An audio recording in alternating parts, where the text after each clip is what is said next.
आपको जो आज सक्सेस मिला है कॉमर्स में, तो कैसा महसूस कर रहे हैं आप, और ये मेहनत के पीछे कौन है? मुझे बहुत अच्छा लग रहा है। बिल्कुल एक्सपेक्ट नहीं किया था इतने मार्क्स आएंगे। मेरे सक्सेस के पीछे मेरे पेरेंट्स जो है, पेरेंट्स और मेरे घर पे सभी जो मुझे बहुत सपोर्ट करते हैं, मेरे टीचर्स, क्योंकि मेरी जो पढ़ाई थी वो पूरे साल भर मैं चेस खेलती हुई, इसलिए वो बहुत मिस हुई। पर मेरे टीचर्स ने मुझे सब अच्छे से समझाया, इसलिए मेरे टीचर्स, मेरे पेरेंट्स और मेरा कॉलेज, जिसने मुझे स्पोर्ट्स के लिए बहुत इनकरेज। तो कितने घंटे आप पढ़ाई करते थे स्टडी इसमें? मैं पढ़ाई मतलब घंटों के हिसाब से नहीं करती थी। मैं रोज़ टारगेट्स रखती थी कि आज इतना ख़त्म करना है, तो इतना ख़त्म करने के लिए मेरे को 10 घंटे लगे या 2 घंटे लगे, इतना ख़त्म करके आज मतलब डिवाइड किया था मैंने। यानी कि आप टारगेट रखते थे, हाँ, टारगेट। आज इतना है पढ़ना है तो पढ़ना ही। स्पोर्ट्स में क्या खेलते हैं आप? मैं चेस खेलती हूँ। ये क्या मैसेज देंगे आप स्टूडेंट्स को? पढ़ाई किस तरह करना चाहिए? आपने आउट ऑफ मार्क्स लिए हैं, आगे क्या बनना है आपको? मुझे सीए बनना है आगे। मैं उसी के लिए पढ़ाई कर रही हूँ। मैं स्टूडेंट्स को ये कहूँगी कि आप पढ़ाई बोल के पढ़ाई मत करो, उसको एंजॉय करो, उसको समझो, क्योंकि स्पेशली बोर्ड्स के लिए बच्चों मतलब लगता है कि मतलब लर्न करना पड़ता है, बहुत ज़्यादा याद रखना पड़ता है, वैसे लिखना पड़ता है। ऐसी कोई बात नहीं है। आपको अगर जो उसमें जो क्रक्स है उसका वो समझ गया, तो आप बहुत अच्छे से स्कोर कर सकते हो। और मेरा मैथ्स नहीं था, मेरे थेरी सब्जेक्ट्स थे, उसमें भी मुझे 100 और 98 मार्क्स आए। तो आप समझ के करो, इवन थेरी में भी बहुत अच्छे मार्क्स आए। कॉलेज कौन सा है आपका? मेरा देवगिरी कॉलेज।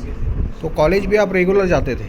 नहीं, मैं कॉलेज नहीं जा पाती थी। मेरे कॉलेज ने इसमें बहुत सपोर्ट किया मुझे, क्योंकि मेरे टॉर्नामेंट्स रहते, मेरा क्लास रहता था, इसकी वजह से मैं कॉलेज अटेंड नहीं कर पाई, पर मुझे कॉलेज ने फुल सपोर्ट किया। आपका नाम? तनिषा। मला काय म्हणतात त्याला, मी थोडं कमी अभ्यास केला बाकीच्यांपेक्षा, तरी मी चेसमुळे आय थिंक माझं अंडरस्टँडिंग वाढतं आहे, मला ग्रास्पिंग वाढतं, त्यामुळे त्यांनी नक्कीच फायदा झाला.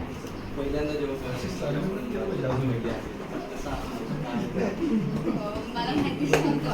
मला चेक केला, पण मी आधी ते 600 पैकी 600 मला वाटतं टोटल गुण आहे माझ्याकडून नाही, त्यामुळे असं अजिबात वाटलं नाही आणि खूप असं अजिबातच एक्सपेक्टेड.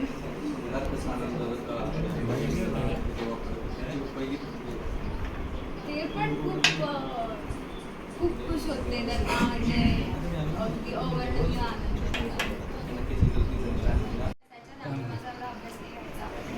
पण लास्टचे 2 महिने मी पेपर्स देत राहिले आणि त्याच्यामुळे माझा अभ्यास झाला आणि मी रोज टार्गेट ठेवायचे या सब्जेक्टचं आज एवढं संपवायचं, आणि ते संपवूनच असं मी डिवाईड केलं बेसिकली. 600 पैकी 600 तर आपण तरी कष्ट घेतले की क्रीडासाठी स्पोर्ट्समध्ये त्याचा.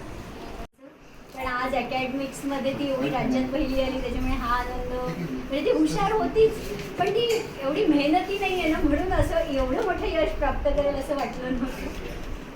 म्हणजे खूप कमी वेळ देते ती अभ्यासाला किंवा याला, पण त्याच्यात ती खूप जास्त आउटपुट देते. पण एक पालक म्हणून म्हणजे सगळ्या पालकांचं असं प्रेशर असतं की बोर्ड एक्झाम असेल ना तर की ते अभ्यास कर असं खूप म्हणतात. पण एक आई म्हणून तुम्हाला काय वाटतं की खरंच पालकांनी मुलांना प्रेशर द्यायला पाहिजे का? जसं आता खेळाकडे लोक आजही प्रोफेशन म्हणून पाहत नाही, की करिअरसाठी ते अकॅडमिकला जास्त महत्त्व देतात, तर त्याच्याबद्दल तुमचं काय मत आहे?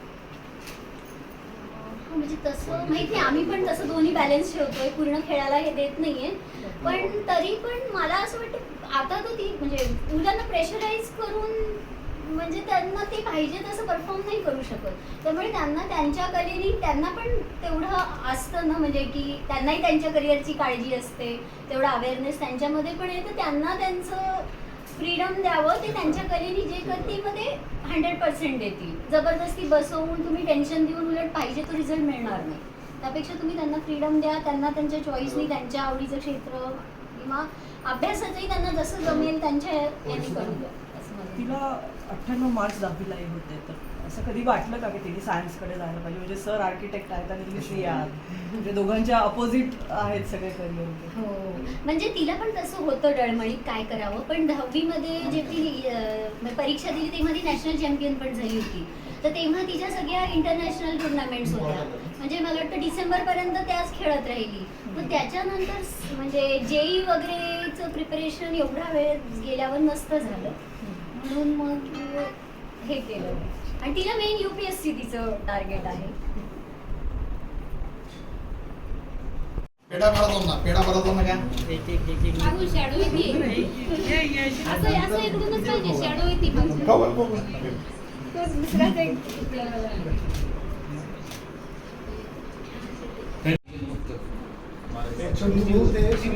नाही ना आपले आता फोटोज काय एक पेढा भरवताना पण एक आहे. एक पेढा भरतो नाही घ्या चला.